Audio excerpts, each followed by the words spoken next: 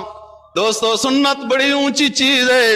اللہ نے اپنی محبت کے سارے رموز ہی اپنے حبیب کی سنتوں میں، اپنی محبت اپنی رضا کے سارے رموز اللہ رب العزت نے اپنے محبوب کے طریقوں میں رکھ دیے ہیں.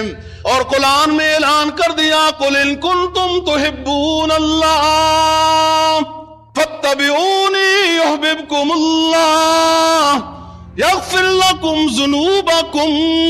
اگر تم اللہ کے ساتھ محبت کے دعویٰ کرنے والے ہو مسلمانوں، اللہ کا حبیب فرما رہا ہے وہ محبت کا دعویٰ تمہارا قابل قبول اس وقت تک نہیں ہوگا جب تک میرے محبوب پیغمبر کی سنتوں کو نہ اپناؤ گے.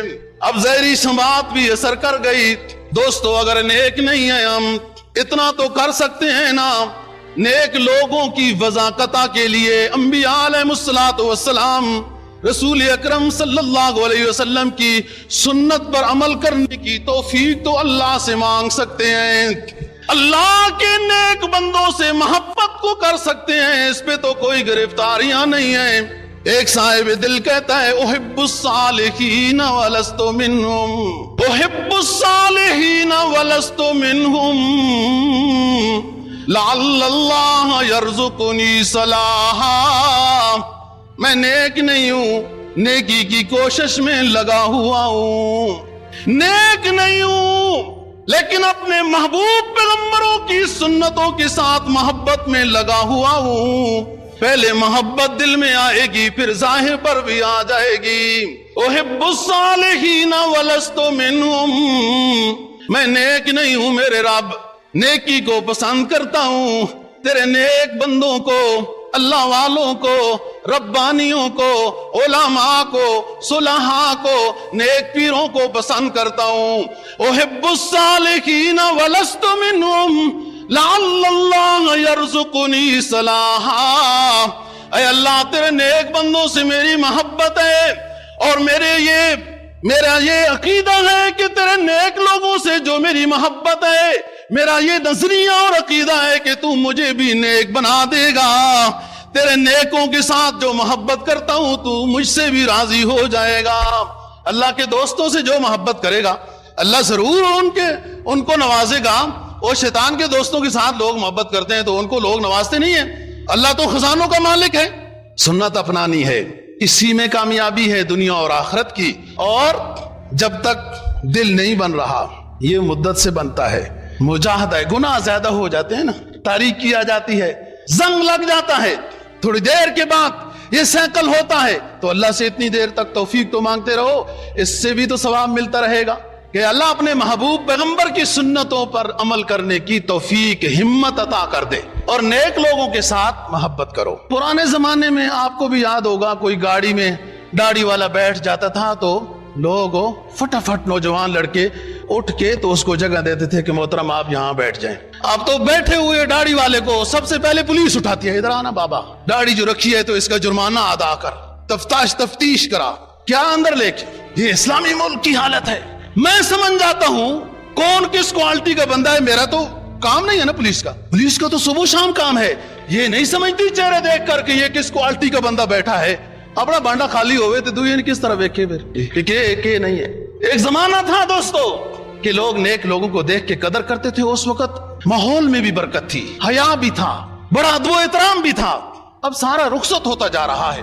جس نے نبی پاک صلی اللہ علیہ وسلم کی ادنا سے ادنا چھوٹی سی چھوٹی سنت کے ساتھ بھی دوستو محبت کی ہے، یقین سے بات کرتا ہوں ممکن ہے اللہ اسی چھوٹی سنت کی محبت سے ہی اس گنہگار کی مغفرت کر دے۔ یہاں ایمان کی دولت ان کو نصیب ہوگی۔ قال فرعون آمنتم به قبل ان آذن لكم ان هذا لكبيركم الذي علمكم السحر۔ کہنے لگا تم موسیٰ علیہ السلام پر، ہارون علیہ السلام پر ایمان کا اور ان کے رب کے اوپر ایمان کا اعلان کرتے ہو، میں نے اجازت ہی نہیں دی ہے۔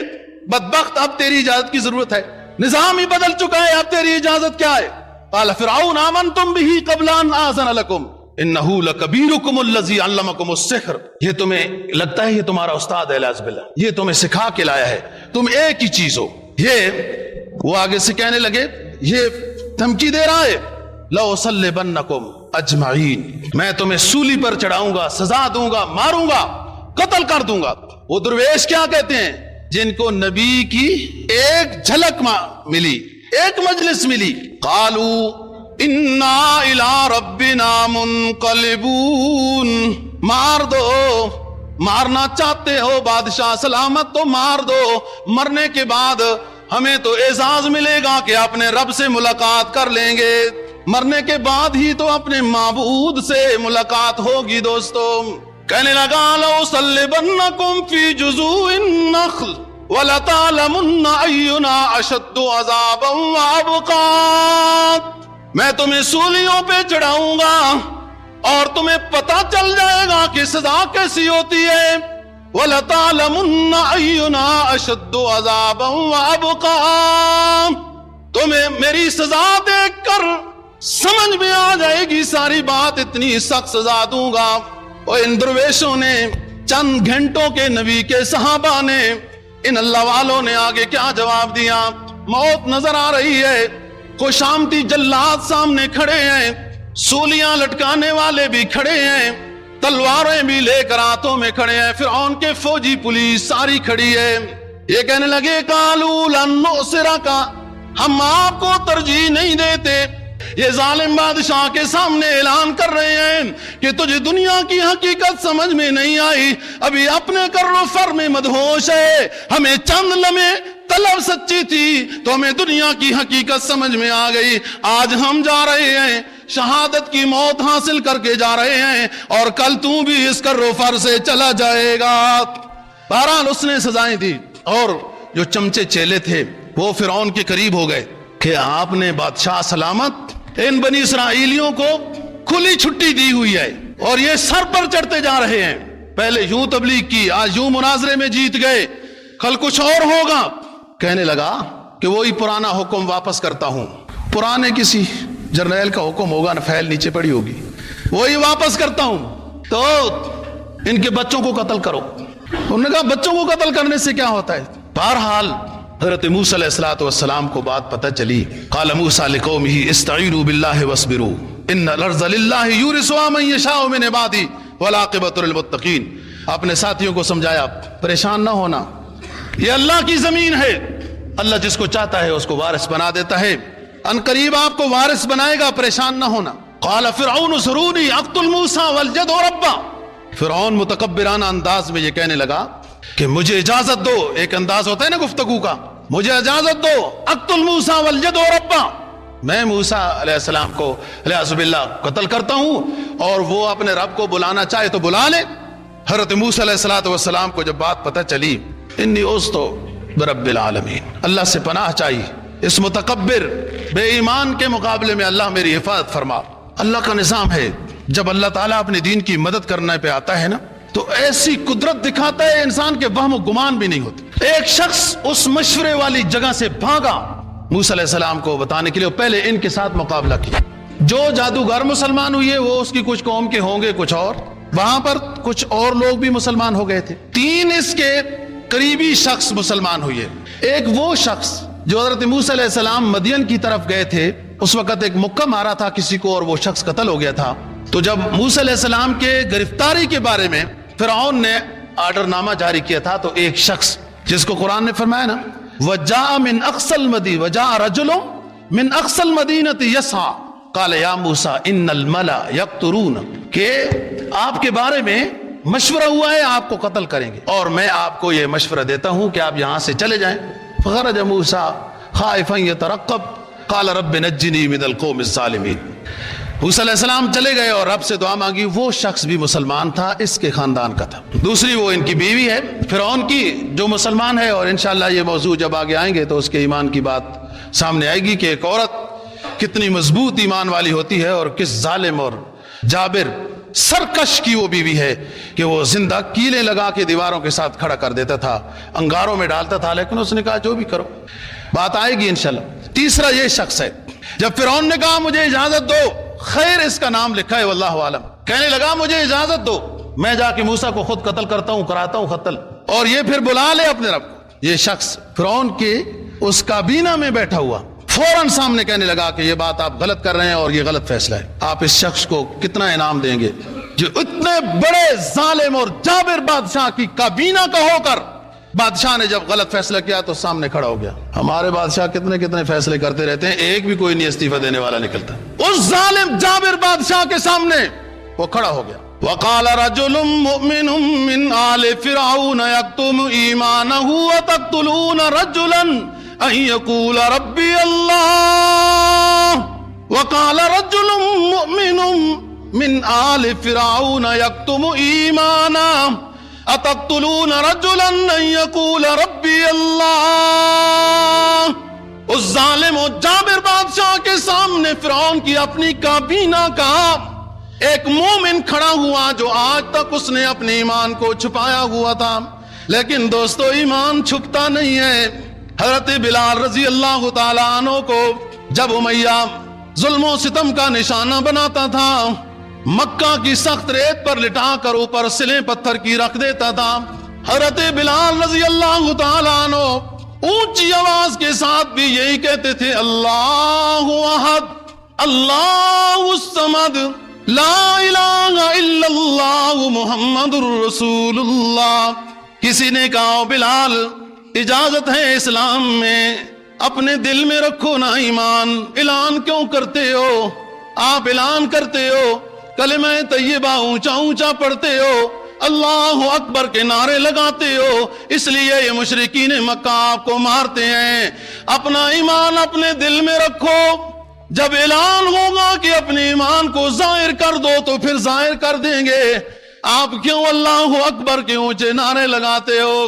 بلال نے کہا او دوستو یہ کتنا ظلم کریں گے، میں دیکھنا چاہتا ہوں یہ کریں ظلم، لیکن میں اگر اس کو چھپانا چاہوں، اللہ کی توحید کو اگر چھپانا چاہوں، کلمہ طیبہ کو اپنے پیٹ میں روکنا چاہوں تو روک نہیں سکتا ہوں، یہ خود نکلتا ہے۔ وقال رجل مومن، وہ بھی مومن بڑے عرصے سے اپنے ایمان کو چھپائے بیٹھا تھا، فرعون کی کابینہ میں تھا، اب ایمان چھپتا نہیں ہے۔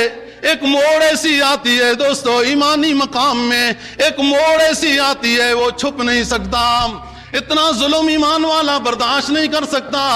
وہ فرمایا قرآن نے وقال رجل مؤمن من آل فرعون يكتم ایمانا اتقتلون رجلا ان يقول ربي اللہ۔ فرعون کی آنکھوں میں آنکھیں ڈال کر دائیں ہاتھ کی شہادت کی انگلی اس طرف کر کے کہنے لگا تم کیا اس شخص کو قتل کرنا چاہتے ہو جو اس کا جرم یہ ہے کہ وہ کہتا ہے میرا رب اللہ ہے، اس لیے قتل کرتے ہو۔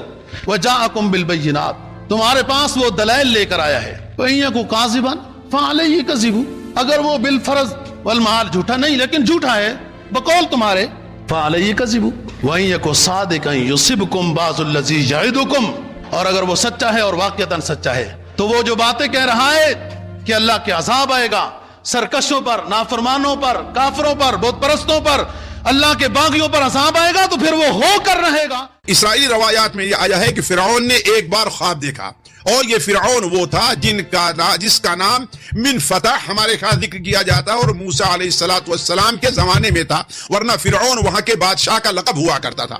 اس نے یہ خواب دیکھا کہ بنو اسرائیل کے ایک لڑکے کے ذریعے سے ہماری حکومت پر قبضہ کیا جا رہا ہے، یا اس قسم کا اس نے خواب دیکھا. اور جب خواب کی تعبیر پوچھی تو خواب کی تعبیر بیان کرنے والوں نے، نجومیوں نے یہ بتایا کہ بنو اسرائیل میں ایک لڑکا پیدا ہوگا جو آپ کی حکومت کو برباد کرے گا. یہ 3 وجوہات تھیں جس کی وجہ سے فرعون بنو اسرائیل کے بارے میں یہ فیصلہ کر لیا کہ ان کی جتنی نرینہ اولاد ہو ان کو قتل کیا جائے. اسی طرف اللہ تبارک و تعالی اشارہ کرتے ہوئے فرماتا ہے ان فرعون علا فی الارض وجعل اہلها شیعا یستضعف طائفة منهم یذبح ابناءهم ویستحیی نساءهم انه کان من المفسدین. ان فرعون علا فی الارض، فرعون نے اللہ تبارک و تعالی کی اس زمین میں علو، تکبر اور گھمنڈ سے کام لیا. وہ حاکم مطلق بن بیٹھا. وجعل اہلها شیعا، اور اہل مصر کو اس نے بانٹنا شروع کر دیا. جس طریقے سے آج تقسیم کا سلسلہ جیسے پہلے تھا آج بھی جاری ہے، اور یہ مثل مشہور ہے ڈیوائڈ اینڈ رول، یعنی بانٹو اور حکومت کرو. تو یہی فرعون نے بھی طریقہ اختیار کیا. وجعل اہلها شیعا یستضعف طائفة منهم، ان میں سے ایک جماعت کو وہ کمزور سمجھتا تھا، ذلیل کیے ہوئے تھا، انہیں حقیر کیے ہوئے تھا، انہیں دبا کر کے رکھا تھا. یذبح ابناءهم، اس طریقے سے کہ ان کے بچوں کو تو ذبح کر دیتا تھا. ویستحیی نساءهم، اور ان کی عورتوں کو باقی رکھتا تھا.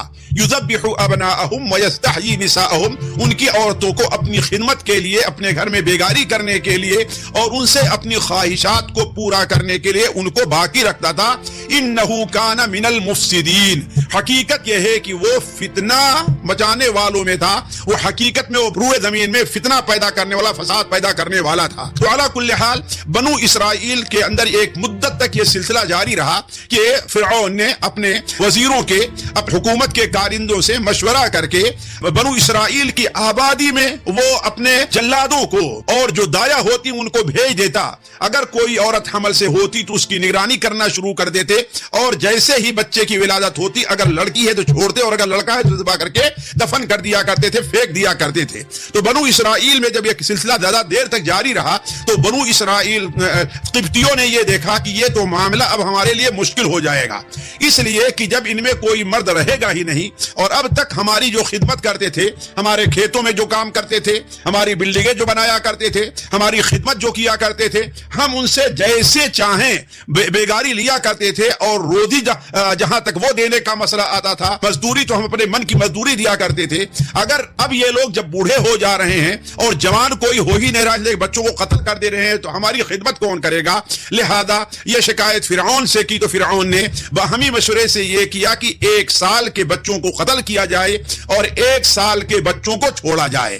اس طریقے سے گویا کہ اب ایک سلسلہ یہ ہو گیا کہ 1 سال بنو اسرائیل کے بچے قتل کیے جائیں گے اور دوسری سال بنو اسرائیل کے بچے چھوڑے جائیں گے. اللہ تبارک و تعالی نے اسی طرف اشارہ کرتے ہوئے فرمایا ہے کہ وَنُرِيدُ أَن نَّمُنَّ عَلَى الَّذِينَ اسْتُضْعِفُوا فِي الْأَرْضِ وَنَجْعَلُهُمْ أَئِمَّةً وَنَجْعَلَهُمُ الْوَارِثِينَ.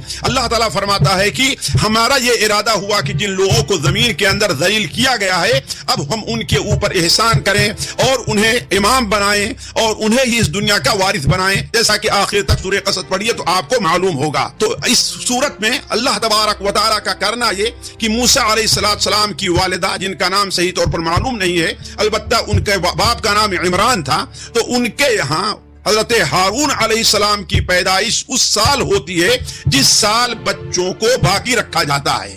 یعنی حضرت ہارون علیہ السلام قتل نہیں کیے گئے، لیکن اللہ تبارک و تعالیٰ کی تقدیر ایسی ہے کہ ظالموں سے آنکھ مچولی کرتی ہے، ان کے ساتھ ہنستی ہے، ان کا مذاق اڑاتی ہے.